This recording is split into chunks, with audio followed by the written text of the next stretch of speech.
The following is distributed by the Berean Call.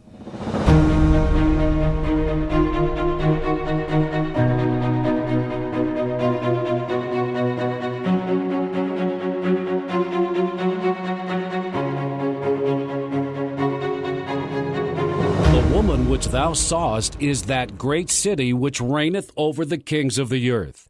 Here is the mind which hath wisdom. The 7 heads are 7 mountains, or hills, on which the woman sitteth. Revelation 17, verses 18 and 9. Chapter 6. A city on 7 hills. A woman rides the beast, and that woman is a city built on 7 hills that reigns over the kings of the earth. Was ever in all of history such a statement made? John immediately equates the reader's acceptance of this revelation with wisdom. We dare not pass over such a disclosure casually. It merits our careful and prayerful attention. Here is no mystical or allegorical language, but an unambiguous statement in plain words. The woman is that great city. There is no justification for seeking some other hidden meaning. Yet books have been written and sermons preached insisting that Mystery Babylon is the United States. That is clearly not the case, for the United States is a country, not a city. One might justifiably refer to the United States as Sodom, considering the honor now given to homosexuals, but it is definitely not the Babylon that John sees in this vision. The woman is a city. Furthermore, she is a city built on 7 hills. That specifically eliminates ancient Babylon. Only one city has for more than 2,000 years been known as the city on 7 hills. That city is Rome. The Catholic Encyclopedia states, quote, "It is within the city of Rome, called the City of 7 Hills, that the entire area of Vatican State proper is now confined." End quote. There are, of course, other cities, such as Rio de Janeiro, that were also built on 7 hills. Therefore, John provides at least 7 more characteristics to limit the identification to Rome alone. We will examine each one in detail in subsequent chapters. However, as a preview of where we are going, we will list them now and discuss each one briefly. As we shall see, there is only one city on the earth which in both historical and contemporary perspectives passes every test John gives, including its identification as Mystery Babylon. That city is Rome, and more specifically, Vatican City. Even Catholic apologist Karl Keating admits that Rome has long been known as Babylon. Keating claims that Peter's statement, "The church here in Babylon sends you her greeting," from 1 Peter 5:13, proves that Peter was writing from Rome. He explains further, quote, "Babylon is a code word for Rome. It is used that way 6 times in the last book of the Bible. 4 of the 6 are in chapters 17 and 18. And in extra-biblical works such as Sibling Oracles, the Apocalypse of Baruch, and 4 Esdras. Eusebius Pamphilius, writing about 303, noted that it is said that Peter's first epistle was composed at Rome itself, and that he himself indicates this, referring to the city figuratively as Babylon. End quote. As for mystery, that name imprinted on the woman's forehead is the perfect designation for Vatican City. Mystery is at the very heart of Roman Catholicism. From the words Mysterium Fidei, pronounced at the alleged transformation of the bread and wine into the literal body and blood of Christ, to the enigmatic apparitions of Mary around the world. Every sacrament, from baptism to extreme unction, manifests the mysterious power which the faithful must believe the priest wield, but for which there is no visible evidence. Rome's New Catechism explains that liturgy, quote, aims to initiate souls into the mystery of Christ. It is a mystagogy, end quote, and that all of the Church's liturgy is mystery. Who is the whore? The first thing we are told about the woman is that she is a whore, Revelation 17:1, that earthly kings have committed fornication with her, verse 2, and that all the inhabitants of the earth have been made drunk with the wine of her fornication, verse 3. Why would a city be called a whore and be accused of having committed fornication with kings? Such an indictment would never be made of London or Moscow or Paris or any other ordinary city. It wouldn't make sense. Fornication and adultery are used in the Bible in both the physical and the spiritual sense. Of Jerusalem, God said, "How is the faithful city become a harlot?" Isaiah 1:21. Israel, whom God had set apart from all other peoples to be holy for His purposes, had entered into unholy, adulterous alliances with the idol-worshipping nations about her. She had committed adultery with stones and with stocks, that is, idols. Jeremiah 3:9. And with their idols have they committed adultery. Ezekiel 23:37. The entire chapter of Ezekiel 16 explains Israel's spiritual adultery in detail, both with heathen nations and with their false gods, as do many other passages. There is no way that a city could engage in literal fleshly fornication. Thus, we can only conclude that John, like the prophets in the Old Testament, is using the term in its spiritual sense. The city, therefore, must claim a spiritual relationship with God. Otherwise, such an allegation would be meaningless. Though it is built on 7 hills, there would be no reason to accuse Rio de Janeiro of spiritual fornication.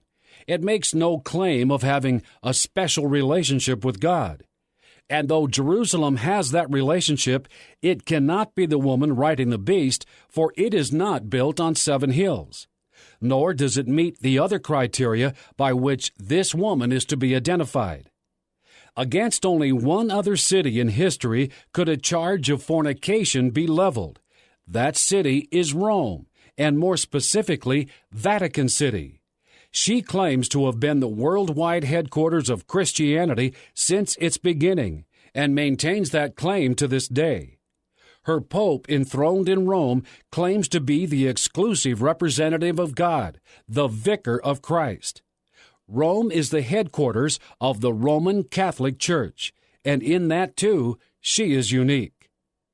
Numerous churches, of course, are headquartered in cities, but only one city is the headquarters of a church. The Mormon Church, for example, is headquartered in Salt Lake City, but there is much more to Salt Lake City than the Mormon Church. Not so with Vatican City. It is the heartbeat of the Roman Catholic Church and nothing else. She is a spiritual entity that could very well be accused of spiritual fornication if she did not remain true to Christ. In bed with the rulers. Not only does Rome's Pope call himself the Vicar of Christ, but the church he heads claims to be the one true church and the bride of Christ. Christ's bride, whose hope is to join her bridegroom in heaven, is to have no earthly ambitions. Yet the Vatican is obsessed with earthly enterprise, as history proves, and in furtherance of these goals, it has been, exactly as John foresaw in his vision, engaged in adulterous relationships with the kings of the earth. That fact is acknowledged even by Catholic historians.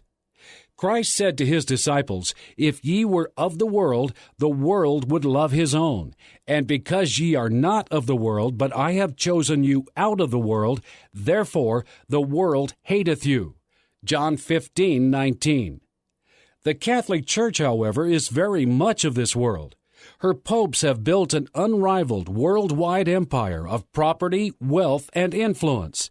Nor is empire building an abandoned feature of the past.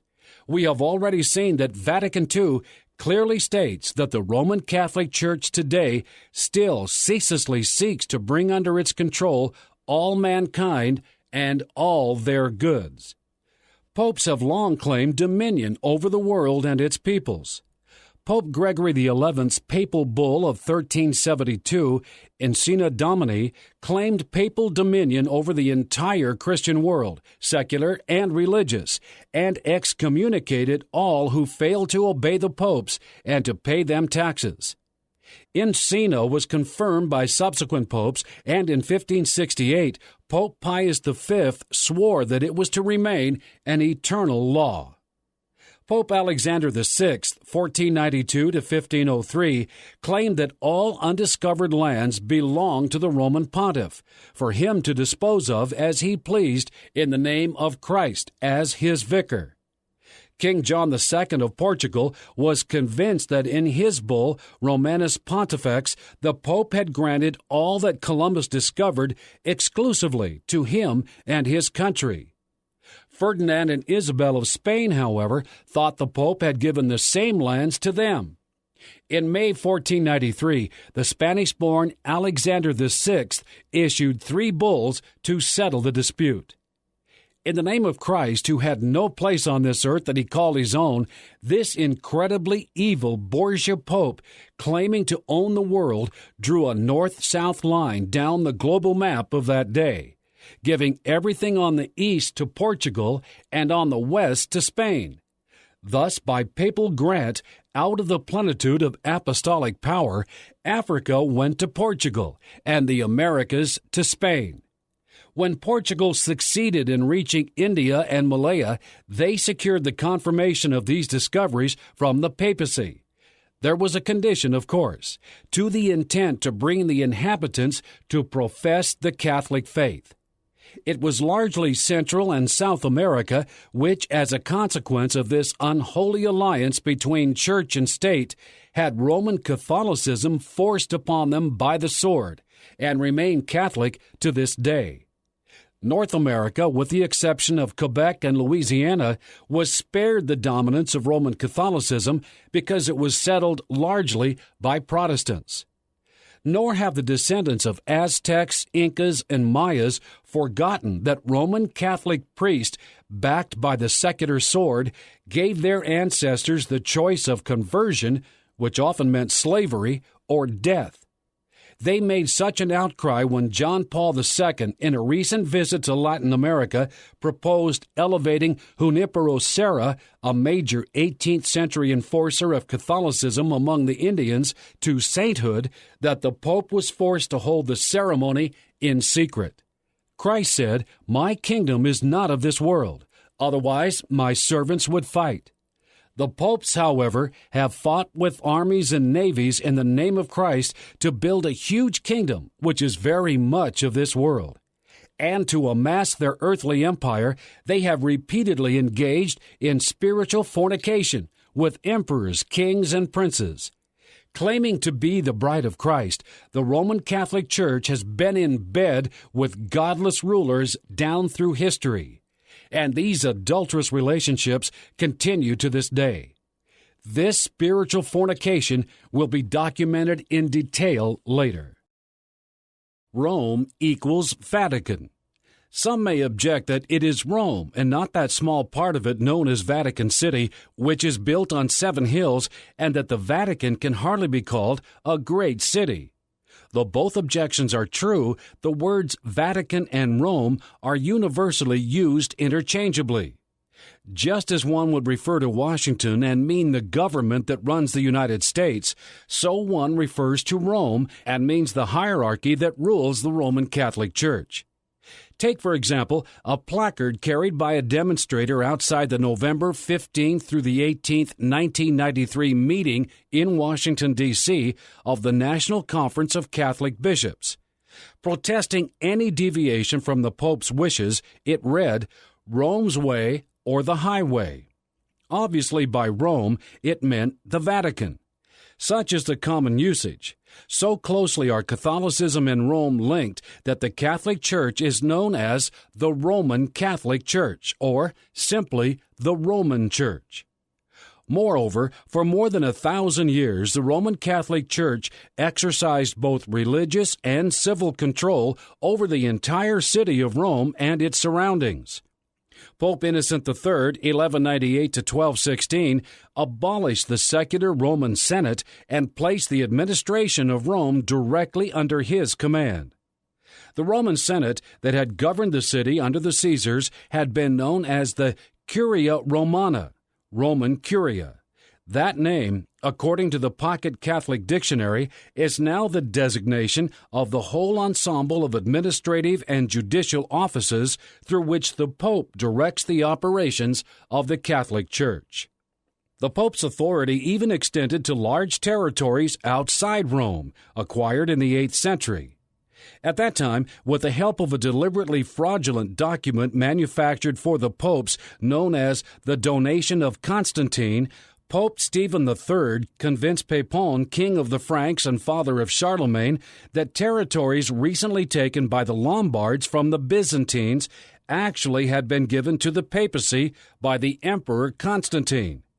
Pepin routed the Lombards and handed to the Pope the keys to some 20 cities, Ravenna, Ancona, Bologna, Ferrari, Lecce, Gubbio, and so forth, and the huge chunk of land joining them along the Adriatic coast.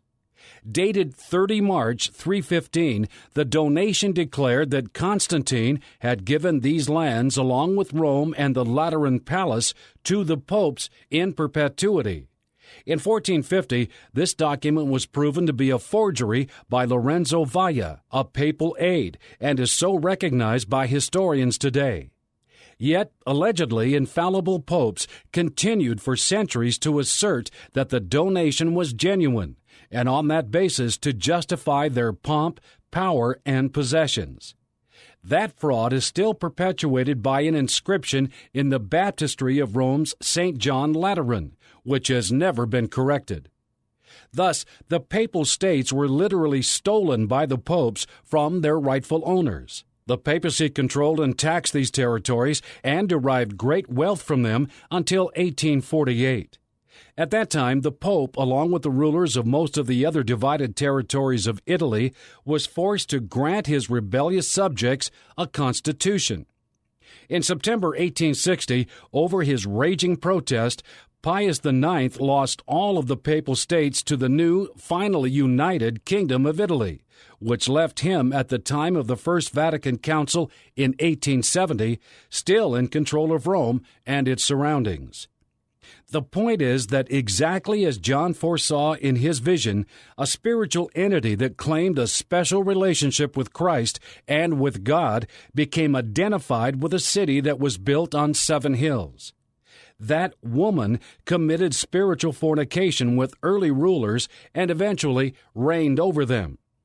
The Roman Catholic Church has been continuously identified with that city. As the most definitive Catholic encyclopedia since Vatican II declares, quote, "Hence, one understands the central place of Rome in the life of the Church today, and the significance of the title Roman Catholic Church, the Church that is universal yet focused upon the ministry of the Bishop of Rome. Since the founding of the Church there by St. Peter, Rome has been the center of all Christendom." End quote. Wealth from ill-gotten gain. The incredible wealth of this woman caught John's attention next. She was dressed in purple and scarlet color, and decked with gold and precious stones and pearls, having a golden cup in her hand full of abominations and filthiness of her fornication. Revelation 17:4. The colors of purple and scarlet once again identify the woman with both pagan and Christian Rome. These were the colors of the Roman Caesars, with which the soldiers mockingly robed Christ as king. See Matthew 27:28 and John 19, verses 2 and 5, which the Vatican took to itself. The woman's colors are literally still the colors of the Catholic clergy. The same Catholic encyclopedia quoted above states, quote, "Cappa magna, a cloak with a long train and a hooded shoulder cape.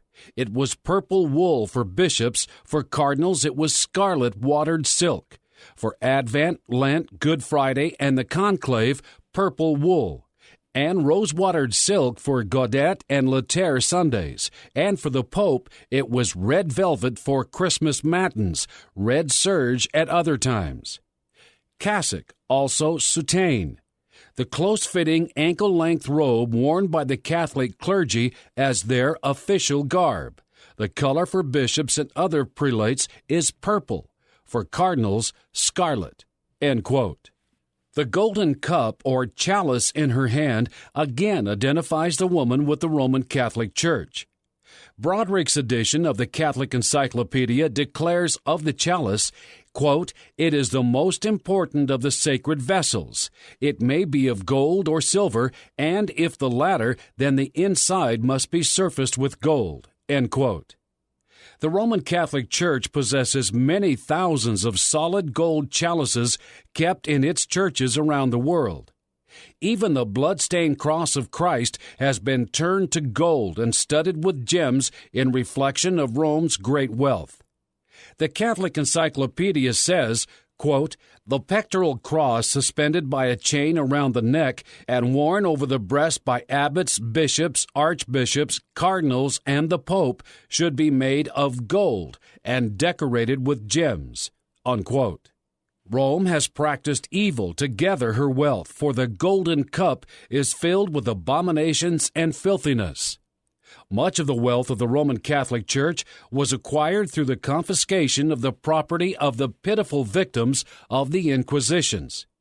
Even the dead were exhumed to face trial, and property was taken from their heirs by the Church. One historian writes, quote, "The punishments of the Inquisition did not cease when the victim was burned to ashes or immured for life in the Inquisition dungeons. His relatives were reduced to beggary by the law that all his possessions were forfeited. The system offered unlimited opportunities for loot. The source of gain largely accounts for the revolting practice of what has been called corpse trials, that the practice of confiscating the property of condemned heretics was productive of many acts of extortion. Rapacity and corruption will be doubted by no one who has any knowledge either of human nature or of the historical documents. No man was safe whose wealth might arouse cupidity, or whose independence might provoke revenge." End quote. Most of Rome's wealth has been acquired through the sale of salvation. Untold billions of dollars have been paid to her by those who thought they were purchasing heaven on the installment plan for themselves or loved ones. The practice continues to this day. Blatantly where Catholicism is in control, less obviously here in the United States. No greater deception or abomination could be perpetrated. When Cardinal Cajetan, 16th-century Dominican scholar, complained about the sale of dispensations and indulgences, the church hierarchy was indignant and accused him of wanting to turn Rome into an uninhabited desert, to reduce the papacy to impotence, to deprive the Pope of the pecuniary resources indispensable for the discharge of his office. Unquote. In addition to such perversions of the gospel which have led hundreds of millions astray, there are the further abominations of corrupt banking practices, laundering of drug money, trading in counterfeit securities, and dealings with the mafia, fully documented in police and court records, which the Vatican and her representatives around the world have long employed. Nino Lobello, former Businessweek correspondent in Rome and Rome bureau chief for New York Journal of Commerce, writes that the Vatican is so closely allied with the mafia in Italy that many people believe that Sicily is nothing more than a Vatican holding. The Roman Catholic Church is by far the wealthiest institution on earth. Yes, one hears from Rome periodic pleas for money, persuasive appeals claiming that the Vatican cannot maintain itself on its limited budget and needs monetary assistance. Such pleas are unconscionable ploys. The value of innumerable sculptures by such masters as Michelangelo, paintings by the world's greatest artist, and countless other art treasures and ancient documents which Rome possesses, not only at the Vatican, but in cathedrals around the world, is beyond calculation. At the World Synod of Bishops in Rome, England's Cardinal Heenan proposed that the Church sell some of these superfluous treasures and give the proceeds to the poor.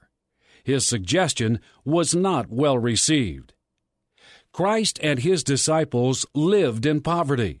He told his followers not to lay up treasure on this earth, but in heaven. The Roman Catholic Church has disobeyed that command and has accumulated a plethora of riches without equal, of which the Roman Pontiff is the supreme administrator and steward. There is no church, no city which is a spiritual entity, no religious institution, past or present, which even comes close to possessing the wealth of the Roman Catholic Church. A recent newspaper article described only a fraction of that treasure at one location. Quote, "The fabulous treasure of Lourdes, France, whose existence was kept secret by the Catholic Church for 120 years, has been unveiled. Rumors have been circulating for decades about a priceless collection of gold chalices, diamond-studded crucifixes, a far cry from the blood-stained cross on which Christ died, silver and precious stones donated by grateful pilgrims."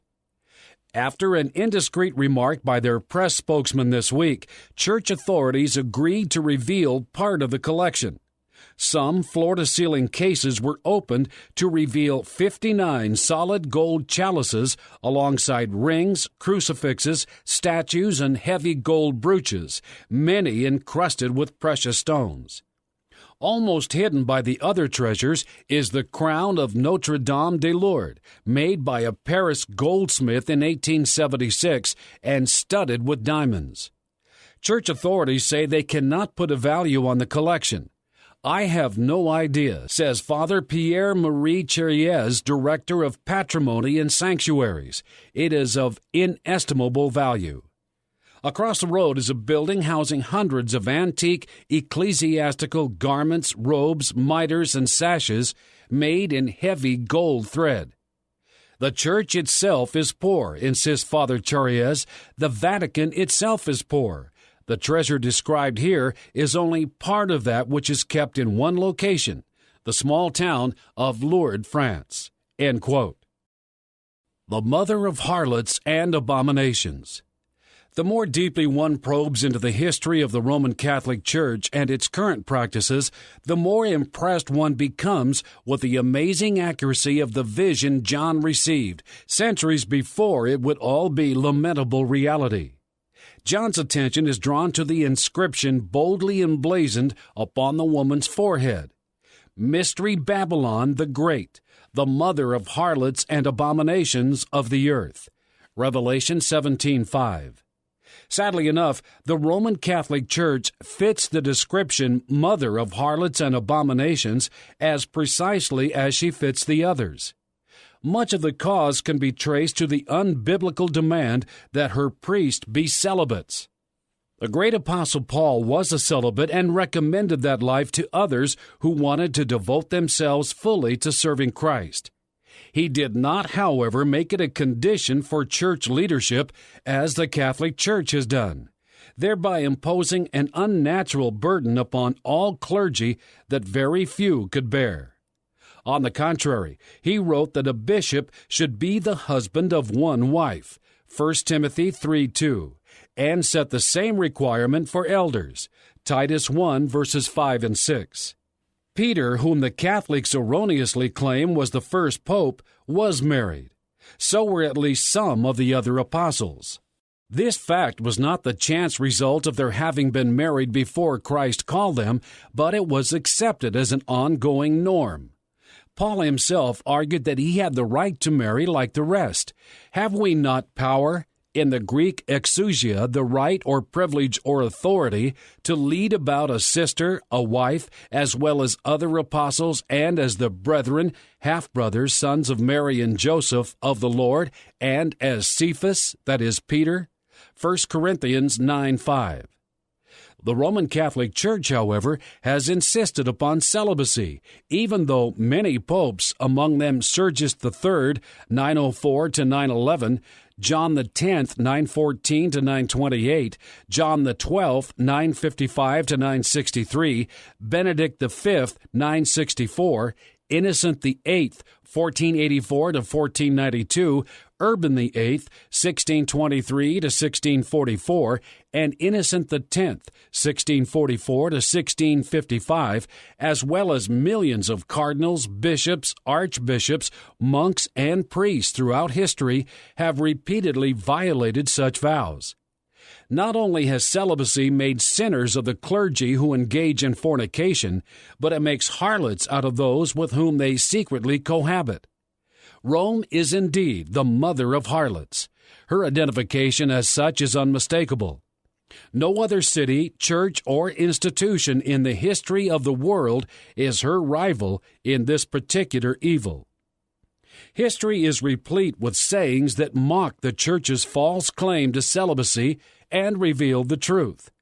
Quote, "The holiest hermit has his whore," unquote, and, quote, "Rome has more prostitutes than any other city because she has the most celibates," end quote, are examples. Pius II declared that Rome was, quote, "the only city run by bastards," end quote, that is, sons of popes and cardinals. Catholic historian and former Jesuit Peter de Rosa writes, quote, "Popes had mistresses of 15 years of age, were guilty of incest and sexual perversions of every sort, had innumerable children, were murdered in the very act of adultery by jealous husbands who found them in bed with their wives. In the old Catholic phrase, why be holier than the Pope?" End quote. As for abominations, even Catholic historians admit that among the popes were some of the most degenerate and unconscionable ogres in all of history. Their numerous outrageous crimes, many of which are almost beyond belief, have been recited by many historians from preserved documents that reveal the depths of papal depravity, some of which we will cover in later chapters. To call any of these men His Holiness, Vicar of Christ, makes a mockery of holiness and of Christ. Yet the name of each one of these unbelievably wicked popes, mass murderers, fornicators, robbers, warmongers, some guilty of the massacre of thousands, is emblazoned in honor on the Church's official list of popes. These abominations that John foresaw not only occurred in the past, but continue to this very day, as we shall see. Drunk with the martyr's blood. John next notices that the woman is drunk, and not with an alcoholic beverage. She is drunk with the blood of the saints and with the blood of the martyrs of Jesus. Revelation 17:6. The picture is a horrible one. It is not merely her hands that are red with his blood, but she is drunk with it. The slaughter of innocents who, for conscience' sake, would not yield to her totalitarian demands has so refreshed and exhilarated her that she reels in ecstasy. One thinks immediately of the Inquisitions, Roman, medieval, and Spanish, which for centuries held Europe in their terrible grip. In his History of the Inquisition, Canon Lorente, who was the secretary to the Inquisition in Madrid from 1790 to 92 and had access to the archives of all the tribunals, estimated that in Spain alone the number of condemned exceeded 3 million, with about 300,000 burned at the stake. A Catholic historian comments upon events leading up to the suppression of the Spanish Inquisition in 1809. Quote, "When Napoleon conquered Spain in 1808, a Polish officer in his army, Colonel Lemanowski, reported that the Dominicans, in charge of the Inquisition, blockaded themselves in their monastery in Madrid. When Lemanowski's troops forced an entry, the inquisitors denied the existence of any torture chambers. The soldiers searched the monastery and discovered them under the floors. The chambers were full of prisoners, all naked, many insane. The French troops, used to cruelty and blood, could not stomach the sight. They emptied the torture chambers, laid gunpowder to the monastery, and blew the place up." End quote. To wring out confessions from these poor creatures, the Roman Catholic Church devised ingenious tortures so excruciating and barbarous that one is sickened by their recital. Church historian Bishop William Shaw Kerr writes, quote, "The most ghastly abomination of all was the system of torture. The accounts of its cold-blooded operations make one shudder at the capacity of human beings for cruelty. And it was decreed and regulated by the popes who claimed to represent Christ on earth. Careful notes were taken not only of all that was confessed by the victim, but of his shrieks, cries, lamentations, broken interjections, and appeals for mercy. The most moving things in the literature of the Inquisition are not the accounts of their sufferings left by the victims, but the sober memoranda kept by the officers of the tribunals. We are distressed and horrified just because there is no intention to shock us." End quote. The remnants of some of the chambers of horror remain in Europe and may be visited today.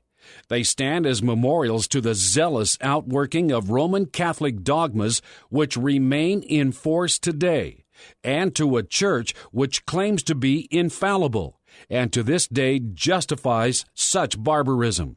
They are also memorials to the astonishing accuracy of John's vision in Revelation 17. In a book published in Spain in 1909, Emilio Martinez writes, quote, "To these 3 million victims documented by Llorente should be added the thousands upon thousands of Jews and Moors deported from their homeland. In just 1 year, 1481, and just in Seville, the Holy Office of the Inquisition burned 2,000 persons. The bones and effigies of another 2,000 and another 16,000 were condemned to varying sentences." End quote. Peter de Rosa acknowledges that his own Catholic Church was responsible for persecuting Jews, for the Inquisition, for slaughtering heretics by the thousand, for reintroducing torture into Europe as part of the judicial process. Yet the Roman Catholic Church has never officially admitted that these practices were evil, nor has she apologized to the world or to any of the victims or their descendants. Nor could Pope John Paul II apologize today, because the doctrines responsible for those terrible things still underpin his position.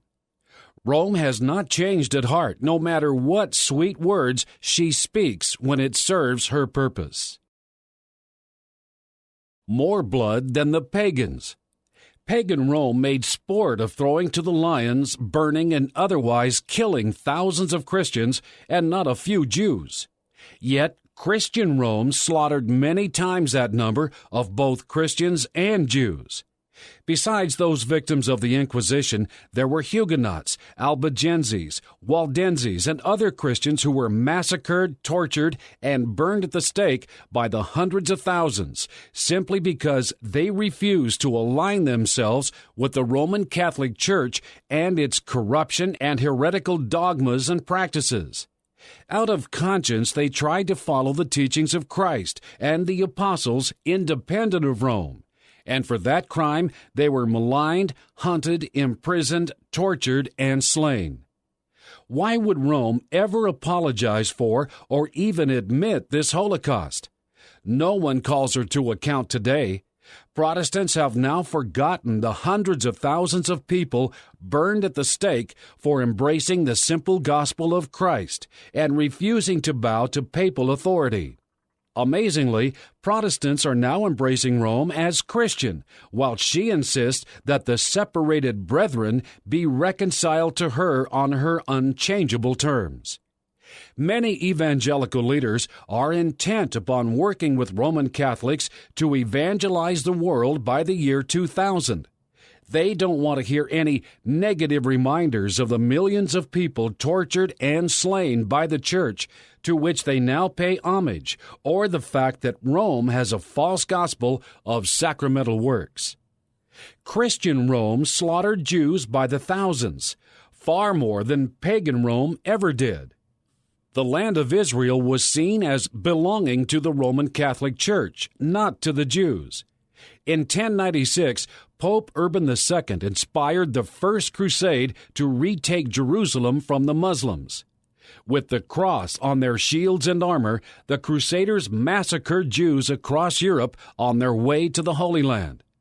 Almost their first act upon taking Jerusalem for Holy Mother Church was to herd all of the Jews into the synagogue and set it ablaze. These facts of history cannot be swept under the carpet of ecumenical togetherness as though they never happened. Nor can the Vatican escape considerable responsibility for the Nazi Holocaust, which was thoroughly known to Pius XII in spite of his complete silence throughout the war on that most important of subjects. The involvement of Catholicism in the Holocaust will be examined later. Had the Pope protested, as representatives of Jewish organizations and the Allied powers begged him to do, he would have condemned his own church. The facts are inescapable. Quote, in 1936, Bishop Berning of Osnabrück had talked with the Fuhrer for over an hour.